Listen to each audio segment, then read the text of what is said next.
এটা দিয়ে চিরুনি চিরুনি পালি কোথা থেকে তুই? আচ্ছা তো চিরুনি তুই আনবক্সিং করবি কি করে?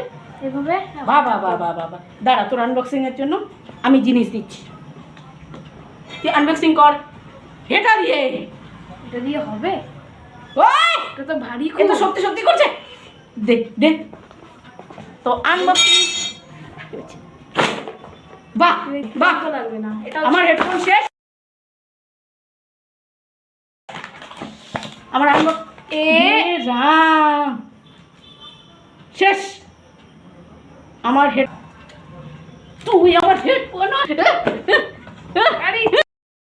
रे तो एल लग गए। তো গাইজ ও আমার হেডফোনটা এমন অবস্থা করছে, আমার নতুন হেডফোন আমি আনছি সবে মাত্র, ও আমার হেডফোনে দেখো না চলছে কিছু, না করছে কিছু। ওকে তো আমার মনে হচ্ছে মেরে শেষ দা করে দিই। তুই আমার হেডফোন নষ্ট করছে একবার, সাগরে করিনি দাও দিয়ে আনবক্সিং হয় না তো তোকে ছিঁড়া আনবক্সিং করতে কে বলছে? আরে আমার তো গাইজ আমি আর কিছু বলতে পারবো না।